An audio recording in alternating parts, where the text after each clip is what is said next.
Hello, children. Are you ready for some cutting up and geeking? Are you ready for a gay old time? Well, I hope you are, because now it's time for Hey Qween's Valentine's Day Special with your host, Jonny McGovern. Hey Qween, come on and spill the tea. Hey Qween, it's just a good old-fashioned kiki. Hey Qween, we're cutting up with Jonny.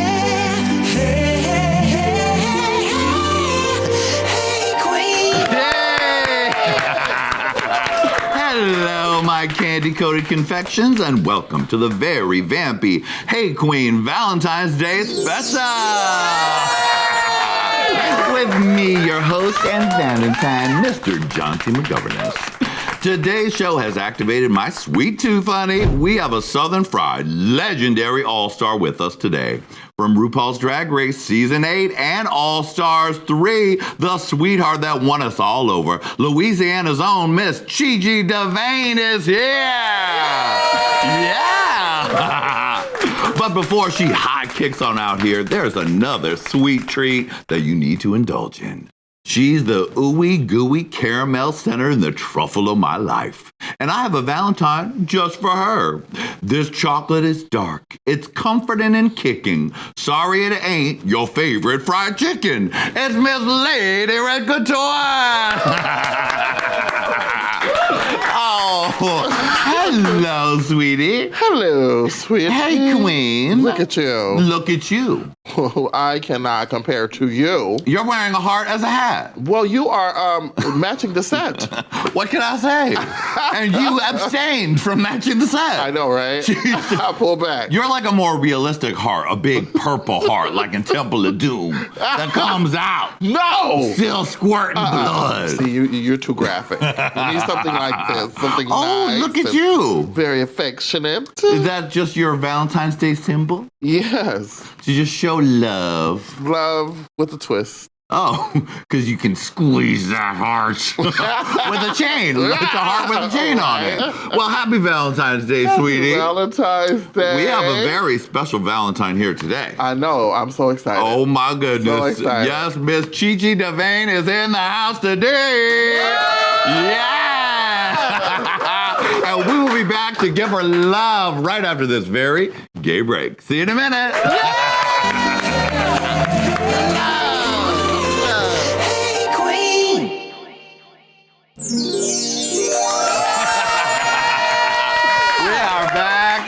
Honey, we have watched this queen grow up into a dancing diva right before our very eyes.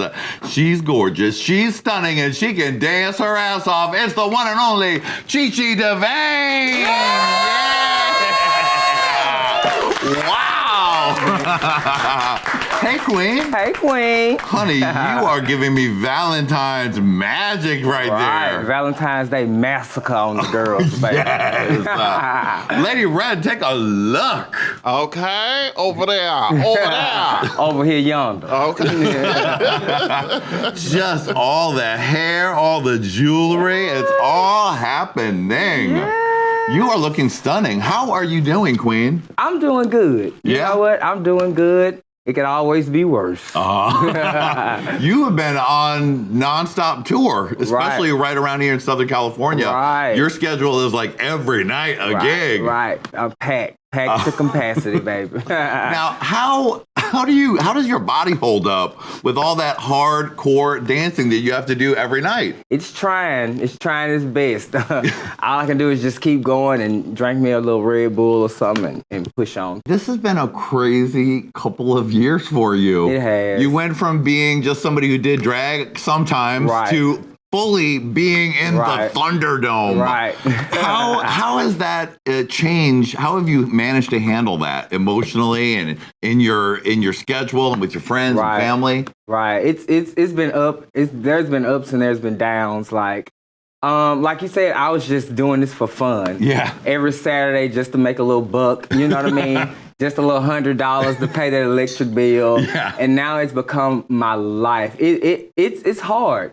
It's hard, especially for me. I didn't think it would would hit me as hard as I thought it would mentally. You know, being able to like just to be able to keep up with these girls. Like these girls are amazing and they take this serious. So I don't think it's still, well, it kind of has snapped, as you can see. Yes, it has. I have snapped into it a little bit, but just being able to tap into this is my life and this is my career, and I always have to like one up the next girl, or you know I'm gonna fall off. It's hard for me in my mind. You've just recently started talking about something that's been going on with you medically. Right. You have scleroderma. Scleroderma. You want to talk about what that is and how it's been affecting you? Okay. Well, scleroderma is a chronic illness that can't be cured. And it's basically the hardening of the skin, the tightening of the skin.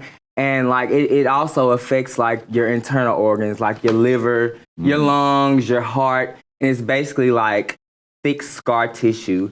It's basically forming around my organs and my joints. Wow. So it's really, really, really, really brutal.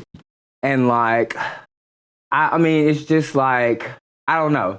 It's just like, it's hard. It's hard when you go from being at the top of your game and then like something like this, you know, hits and like, yeah, it's been a struggle. I just got diagnosed a few months ago. Right. And like I'm not in the worst stages of it, and hopefully I won't be. Yeah. Like it's different than everybody else, but it's a terrible, terrible, terrible chronic illness to be diagnosed with. Like I've heard many people say that they rather have cancer than have scleroderma. Oh boy. Yeah. How did it manifest? How did you know that was happening? Well, like I was on tour last year and I was still flipping across the stages. Right. And then like I kind of noticed like I couldn't do certain stuff that I did the year before then. And then I lost like 10 pounds. Like right, because everyone was talking about how skinny you got. Like rapidly, like within a few months, like I was dropping weight like a cancer patient, you know what I mean? And it was just like, okay, now it's time to go to the doctor.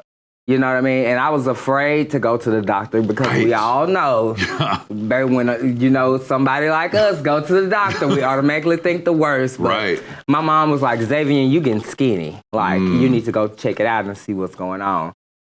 And so I went to the doctor and they were like, Mr. Davenport, we think you have scleroderma. You know what I mean? And I'm like, sclera, who, Mom? Like, what is that? And then, you know, they told me what it was. And I'm just basically now starting like treatments to get myself back to where I was. Like, it has taken all of my flexibility. Right. So, yeah, I can't do flips. I can't split.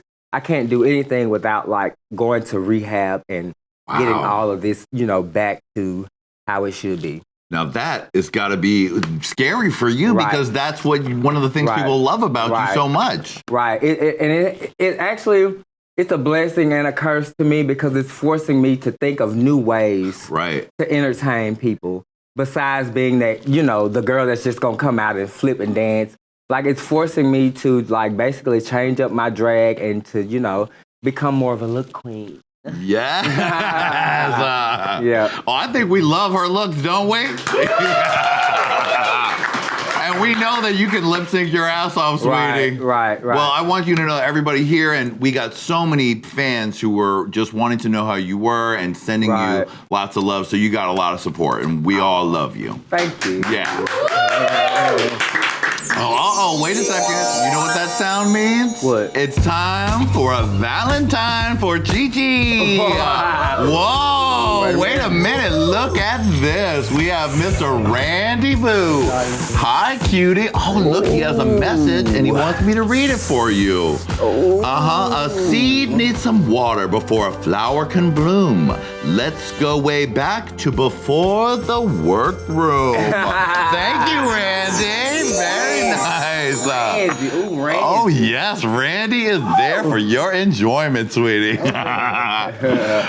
Okay, so let's go back in the time machine and talk about your history, sweetie. Okay. So you're from Shreveport. Shreveport, Louisiana. Right, home off also Steel Magnolias. Tell me about growing up. What was your family like? What were you like?